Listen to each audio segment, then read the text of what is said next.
All right, ladies and gentlemen, welcome back to the LASTCAR Fantasy Championship Racing Series. After a wild and woolly Martinsville Speedway race, where we had both Kenseth versus Logano and Danica Patrick versus David Gilliland, and ultimately Jeff Gordon transferring himself into the Final Four for his swan song at Homestead. You could hardly ask for more than that. We started to see why the simulator could not figure out who was going to win last week. I don't think this computer could have predicted any of those events happening at all. So we are going to find out if the simulator is back online and if it can predict what can happen at Texas this weekend. We're going to start with the qualifier once more after we set the lineup. And here it is. It's going to be Brett Moffitt on the pole in the number 34 for Further Motorsports. Michael McDowell is back in the 95 for Levine Family Racing. Ryan Blaney, the number 21, alongside Ryan Preece, who had a quite eventful day when he finished at the back of the field at Martinsville. David Gilliland, we just spoke of, starts 5th today. He's going to be next to Michael Annett. Jeb Burton and Matt DiBenedetto are going to round out the top 8. The 9th and 10th spots are going to be Alex Bowman with Landon Castle next to him. Castle and Bowman both locked in the LASTCAR battle for this season. J.J. Yaley and Cole Witt going to make up row 6. Row 7 is going to be Joey Gase back in the number 32. And Justin Allgaier in the 14th position. And the final row is going to be Brian Scott, who's back in the 33, and Reed Sorensen, who jumps aboard Premium Motorsports number 62. And let's go ahead and find out which 9 of these drivers are going to transfer into the main event. There's going to be 83 laps to determine the lineup, and we're about to get going right now. Green flag up in the air. Brett Moffitt leads. Ryan Blaney in 2nd. Michael McDowell in 3rd. Ryan Preece in 4th. Transfer spot belongs to Michael Annett with J.J. Yaley on the outside looking in. Brian Scott and several others trying to get their way back into the show. Field staying stable here with the top 3 pulling away by 2 seconds, now 3 seconds. Moffitt still leads at 23 laps. Moffitt, Blaney, McDowell, and Preece. Justin Allgaier now 10 seconds over the margin there, and now several more drivers are really falling back here. Everybody from 7th on back is 8 seconds plus back, and Brett Moffitt, Ryan Blaney, and Michael McDowell continue to completely pull away from the rest of the field. Past the halfway point, 47 laps complete. Brett Moffitt, your leader. Ryan Blaney in 2nd. Michael McDowell in 3rd. Ryan Preece in 4th. Jeb Burton, David Gilliland, Alex Bowman, Matt DiBenedetto is up to the 8th spot, putting Michael Annett to 9th. Pit stops are going to come through on lap 62. And we remain under the green flag. Moffitt retakes the lead with McDowell in 2nd. Ryan Blaney has now lost touch with the leaders, and Moffitt has now pulled out more than a second of the lead. We have a pit stop for David Gilliland. He was dropped to the back of the field, and he remains the field under green. And it looks like we are about to head to a green flag finish. So let's find out. Ooh, the 62 is blowing up here for Reed Sorensen. He's well out of the transfer spot, but looks like he will not draw a caution. Let's find out what happened to the 38. Look at all the severe damage to him. Surprised. Oh, my goodness. He was running in the 6th spot with a chance to transfer in right in front of Ryan Preece. Comes off the corner there and just backs it into the wall. A very hard hit for him. Slides down the track on lap 71. We did not get a caution for that somehow. And the car kept going, and that's all she wrote there. Right around the time before the 62 started blowing up. See him coming by. Still clean. Well, final 2 laps, Brett Moffitt, white flag, checker flag. Brett Moffitt wins over Michael McDowell. Ryan Blaney in 3rd. Top 3 drivers really hardly changed at all at the very end, except for pit stops. 4th spot goes to Jeb Burton. Ryan Preece gets a good run in the 5th position. Cole Witt, Brian Scott, Michael Annett, and Joey Gase are going to be all the drivers who are going to transfer into the main event. On the outside looking in is J.J. Yaley and the rest of this group here. No cautions, half second margin to victory. And we're going to go ahead and jump into the main event. Let's see what will happen. Again, we did try it again last week, try to get the Martinsville race in. The real race gets canceled, almost shortened by darkness, almost. But the simulator here went dark several times, and ultimately we could not get that simulator in. So we will hope for better luck this week as we get the top 9 drivers transferred in to this race. There's 23, and we work our way back down to the number 98s for Ryan Preece. And we had Cole Witt, 35. Working our way further back to Brian Scott in the 33. And Michael Annett and Joey Gase are going to round out the group. Good to see Joey Gase back in the Cup Series. Again, the LASTCAR.info logo on Gase's Xfinity Series car back at Charlotte. This week running for Go Green Racing in the number 32. And we're going to find out how the computer predicts that he and the other 38 or 37 drivers are going to perform in the main event. Let's get there we go. So on the pole, it's going to be Kurt Busch, one of the chasers looking to bounce back from that disastrous wreck on the backstretch at Martinsville. Carl Edwards, another chaser, is going to make an all-chaser front row. Casey Kane starts third, Ryan Newman in fourth. The third row is going to be Jeb Burton with Martin Truex Jr., 3 chasers in the top 6. Then you have Matt Kenseth, the center of controversy last week. Denny Hamlin, center of a couple of wrecks, but a good finish for him in Martinsville. Kyle Larson and Ryan Blaney round out the top 10. Austin Dillon and Michael McDowell. Joey Logano is going to come back from the 13th position, looking to get himself back into chase contention with a win either here or at Phoenix. Clint Boyer is going to start 14th. Michael Annett and Jimmy Johnson. Joey Gase, the good run, 17th. He's going to be next to Dale Earnhardt Jr. Sam Hornish Jr. in 19th, next to Tony Stewart. Stewart had a good run last week as well. Danica Patrick had quite the opposite run, next to Brett Moffitt from the qualifying race. Brian Scott and David Reagan. Brian Keselowski's back in the 25th position, next to Cole Witt, Jamie McMurray, Casey Mears, Trevor Bayne, Kyle Busch, Jeff Gordon, the Martinsville winner in 31st, next to Kevin Harvick, the last chaser in the group in 32nd, Paul Menard, Ark Almirola, Greg Biffle, and Ricky Stenhouse Jr., and Ryan Preece and A.J. Allmendinger, the near winner at Martinsville, are going to round out the field. So let's find out what's going to happen here. 334 laps, 500 miles around the Texas Motor Speedway. What will happen as the green flag comes out? Kurt Busch is your leader. A.J. Allmendinger trails the field, and now Jamie McMurray falls to the back of the field. We have a caution for the first time today. It looks like Matt Kenseth in trouble at the very beginning of the race. Matt Kenseth, what transpired here? Let's look at the back of the field. There's Joey Logano right at the back of the field. Is he involved? Nope, it looks like he just lost it in the 6th position. Matt Kenseth having himself a good run at lap 7. It just gets away from him, and he backs into the outside wall very hard. Damage to the nose of the machine as well. He slides into traffic. The 46 slows down. There's the 22 getting on the binders. And that dropped Logano to the back of the field along with Ryan Blaney and Michael McDowell. So, problems already for Matt Kenseth. He is still on the lead lap, but the green flag comes out. Carl Edwards gets the lead from Kurt Busch. Another valuable points for him. Edwards leads Kurt Busch third. It's going to be Austin Dillon, another good late season run for him with teammate Ryan Newman behind him. Casey Kane in the 5th position. Jeb Burton having a good day. He's up into the 9th spot. He was working as high as 6th. Electrical problems for Ryan Newman are going to drop him out. Terrible break for Newman after having a good run in the early stages. He's going to end up the last spot. And David Reagan is in the wall. Looks like Jamie McMurray got a piece of it after his good run at Martinsville. Let's find out what happened to the 55. Looking back, there he is. Oh my goodness, and there he goes. He slid with McMurray. Looks like he crossed. Ooh, boy. Oh no, McMurray cut down into Reagan. Spun both of them out. There's Ark Almirola trying to slow down. Almirola bumps into him. Oh, that's a terrible place to be. It looks like the rest of the field is probably going to catch him, although he's back in 36th. Nope, 43 keeps going. And I guess the... Whoa, whoa, whoa, whoa, leader is just blasting right by him here. Oh, wait, what the heck?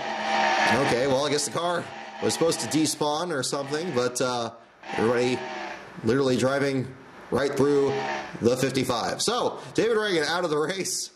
Terrible break for him. He ends up in the 37th position. Everybody else comes down pit road. Kurt Busch retakes the lead from Carl Edwards, and we are about to go green again on lap 42. Kurt falls through the field. Carl Edwards takes the lead. Kurt back to the 6th position now, and Kane gets a lead from Edwards. Kane and Edwards tangling for the lead, and now Kane gets it back. Edwards in the 2nd position. Electrical problems for Michael Annett are going to take him out. Martin Truex Jr., the final car running.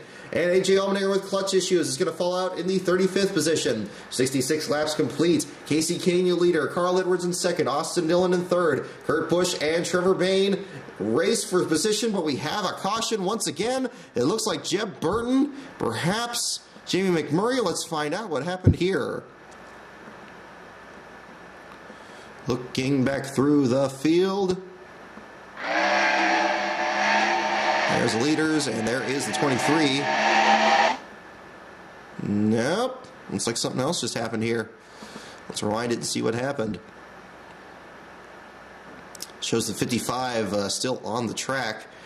Our graphics issue here, where the car was not properly taken off the track here at the moment of his crash earlier. However, he's still going to be in the bottom 5. Here we see Carl Edwards tracking down Casey Kane. Ooh, it looks like there's smoke behind him there. Yes, indeed. It looks like Jimmy Johnson in trouble. Queuing back through the field. Yes, Jimmy Johnson and Kurt Busch. The race for 5th comes to blows.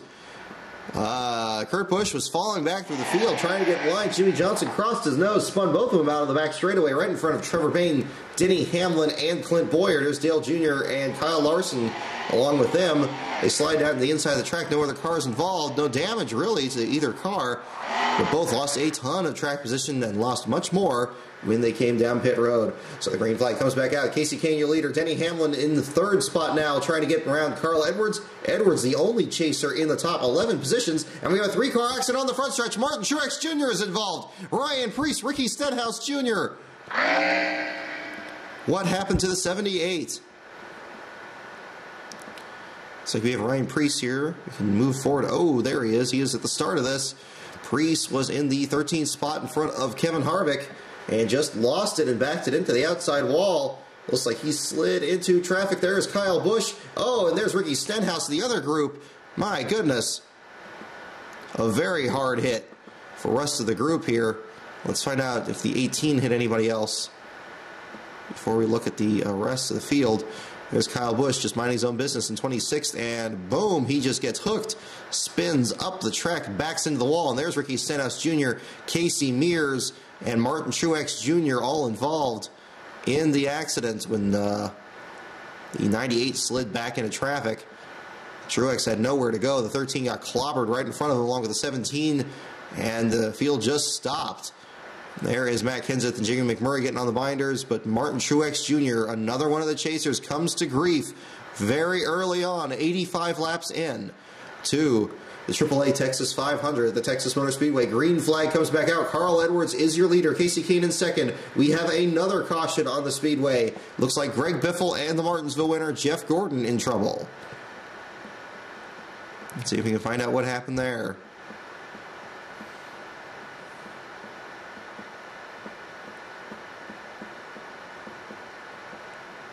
Oh, yes, indeed. Oh, my goodness. Casey Mears and Jamie McMurray again having troubles. Oh, look at this. Jeff Gordon and Greg Biffle hook bumpers in the 21st spot on the front straightaway. Oh, just a little zigzag there. There goes Gordon. And he noses it into the wall. There's the 13. There's the 1. Jamie McMurray got hooked, it looks like, by the 16 behind them. Oh, nope, he got up in front of him here. Yes, oh yeah, definitely. There's the 16 in front of them not long after the restart. Trouble already. Let's find out what happened to the 16. There he is in the wall. He slides back into traffic. And there's the 1 sliding into Matt Kenseth. More problems for the 20. 34 in trouble as well with Brett Moffitt. And remain under caution on lap 96. We're about to go green once again at the 1/3 mark just about. Green flag is out. Carl Edwards, your leader. We have another accident, and this time it's Kevin Harvick involved. Greg Biffle finishes off his machine, but he collects Kevin Harvick in the process. Another chaser in trouble. And let's find out what happened here. Oh, Harvick lost it himself. He lost it by himself in 22nd position in the high lane. Kevin Harvick in turn 2 backs it into the outside wall. And he is going to, just get hammered by Greg Biffle as everybody tried to get by on the inside. Caution came out moments later, but too late for several other contenders. It sounded like perhaps another car got hooked off of the 4-car here. I thought Jeff Gordon may have got some damage in that as well. There's the 21. There's no. Gordon gets by. Oh, there is the 16. And there he is on the inside of the track. So Greg Biffle and Kevin Harvick An unfortunate way to end their day. After 102 laps, Tony Stewart, now your leader, Brad Keselowski, has climbed his way up to second. He needs a win to transfer in. Paul Menard is 3 laps down after making contact with the wall. Casey Kane now with electrical issues. Caution comes out once again, and this time looks like Austin Dillon and the Bushes involved with Carl Edwards, your previous leader. Oh, look at this mess. Oh my goodness. Somebody was stopped on the apron of the track. Carl Edwards was stuck back in the 18th position. There is Sam Hornish Jr. after an awful run at Martinsville. He makes contact from the 3rd position, but Dale Earnhardt Jr. spins down to the inside of the track. The rest of the field in the second pack that's just coming into the frame now did not slow down in time. Jimmy Johnson trying to get out of the way, and here they come, all in a big mess into turn number 2. Look at all this carnage. Kyle Busch, his teammate Carl Edwards, Michael McDowell involved, all sliding to the inside of the track. When there is a wreck here, there is just nowhere to go. Looking in the corner, there they go. 41 gets into the 19. They slide up the track, and it is just blocked. Everybody has to just stop in the corner. Sam Hornish keeps going. Still under the caution flag, Carl Edwards now 1 lap down. So is Kurt and Kyle Busch now as Denny Hamlin puts him a lap down. Cole Witt in the 2nd spot. Clint Boyer, Ryan Blaney, and Michael McDowell. The only chaser in the top 10 is Joey Logano in the 8th position, looking to bounce back from the Martinsville disappointment. Carl Edwards out with a fire problem. Casey Mears out with engine problems as their damaged machines fall out. And Joey Logano is out with suspension issues. Logano falls out of the top 10 in the 26th spot. It will be down to Phoenix for the number 22 for Penske Racing. And we have another accident. Clint Boyer crashes out of the top 5. Clint Boyer in the wall. Denny Hamlin will retain the lead, but the 15 is backed into the wall. Another. Oh no, what on earth is this? It looks like something is blocking the track. I can't believe it. We have yet another problem here. I don't know if that's going to clear or not. It probably will not. I don't know what's going on with the simulator in the stretch run of the season. However, we will attempt to figure out what on earth that is. The accident for Boyer, 154 laps complete. Made it pretty far this time before any problems. In fact, we are able to go back in the replay and at least find out what happened to the 15 and what has gnarled the back of the field here on the back straightaway. There he is. There he goes.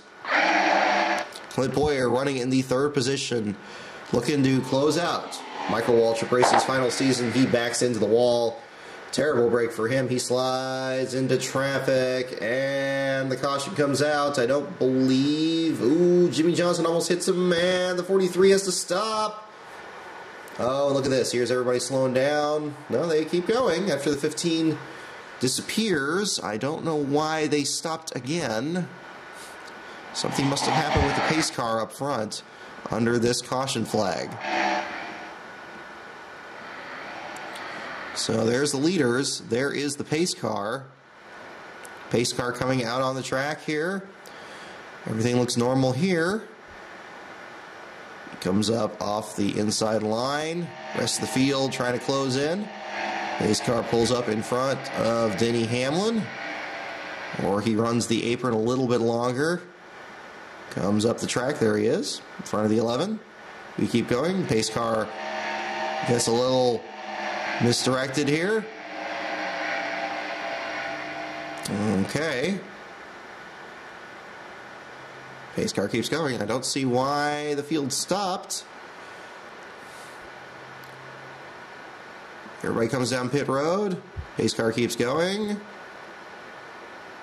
Pace car keeps going. Leader, some other cars catch up to him here. Field lines up, getting ready for a restart. Lap down cars come down pit road. Denny Hamlin back out front. Oh, and what on earth? So here comes Denny Hamlin off the corner. There's the pace car. And the pace car just pulls the parking brake or something. And it goes high, and then twists left, and that is all she wrote. What on earth is that all about? Is this LASTCAR on the inside? Is that confusing the pace car? The Jeb Burton machine trying to come back on track? I don't know. But regardless, the pace car just stops. Everybody scissors together. There's no cars in front of them. David Reagan's damaged machine still on the front straightaway. We are still very much under the caution flag, hoping that the game will correct itself. I don't think that it will. I can't believe this. Well, again, all kinds of problems here at the very end of the season. We are 20 minutes into this, only 155 laps complete. Texas Motor Speedway. Oh my goodness. Well, it looks like the computer is already having problems. So here we go. We're going to do the same thing as last week.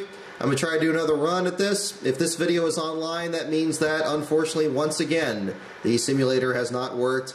And again, we perhaps will be in store for quite a wild finish at Texas Motor Speedway. If you are not hearing this, then I have posted up a video that has the full race on here. So, in the meantime, enjoy the race weekend, everybody. And, well, let's see if we can at least get this to work in the last 2 races of the season. How about that?